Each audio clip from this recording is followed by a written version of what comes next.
Diceritakan, sampailah 3.000 pasukan kaum muslimin di desa Masyarif dan selanjutnya menuju Mu'tah dan membuat pertahanan. Maka pertempuran pun dimulai.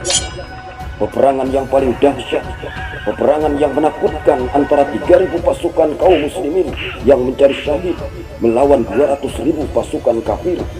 Dan dalam pertempuran itu ada kematian yang membuat bangsa kulit merah itu mengangakkan mulutnya. Semangat peperangan pun mulai bangkit di antara dua kelompok pasukan bagaikan nyala tungku api. Zaid bin Harisah memanggul roya, memanggul panji Rasulullah, memanggul bendera Rasulullah yang bertuliskan kalimat tauhid la ilaha illallah.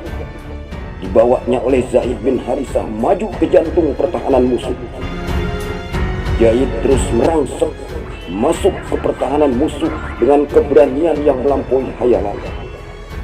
Dia melihat maut membayang di hadapannya, tapi dia tidak takut karena memang sedang mencari syahid di jalan Allah. Hingga akhirnya sebatang tombak berobek tubuhnya dan Zaid pun gugur.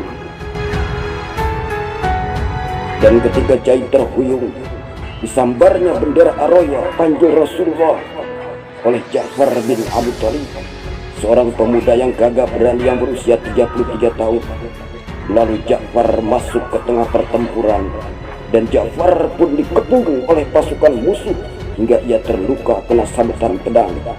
Tapi ia justru semakin maju dan merangsek masuk sambil mengayunkan pedangnya, yang akhirnya ia pun gugur ditebas oleh tentara Romawi hingga terpotong menjadi dua bagian.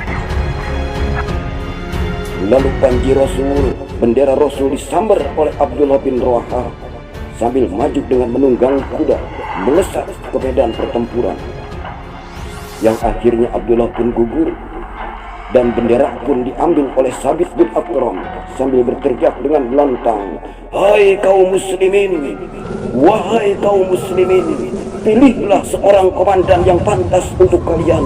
Pilihlah komandan yang pantas untuk kalian."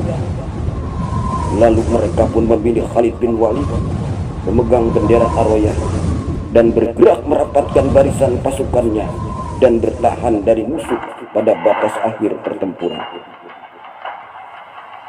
Malam pun mulai datang. Kedua pasukan saling menahan diri untuk tidak bertempur hingga waktu subuh. Di tengah malam, setelah melihat pasukan musuh yang sangat besar, sementara pasukan muslim semakin menyusut dan lemah, maka Khalid bin Walid mengambil keputusan untuk menarik mundur pasukannya tanpa berperang.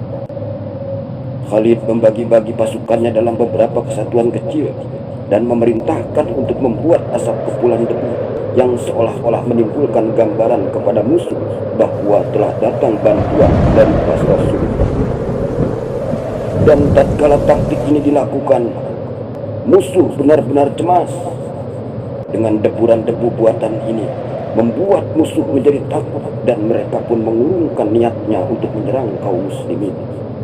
Dan kaum muslimin pun gembira dengan keputusan Khalid, dan selanjutnya mereka tidak melanjutkan serangan. Pasukan muslim kembali ke Madinah meninggalkan medan perang dengan selamat. Berkat strategi yang diputuskan oleh Khalid bin Walid, mereka pun pulang dengan tidak ada kemenangan dan juga tidak ada kekalahan. Tapi dalam perang itu mereka memperoleh cobaan yang baik. Mereka berperang walau maut menjemput mereka. Dan dalam peperangan semua perkara tidak bisa diukur dengan jumlah banyak atau sedikitnya musuh. Tapi begitulah Rasulullah SAW mengetahui pengiriman tentaranya ke negara Romawi penuh dengan resiko dan bahaya.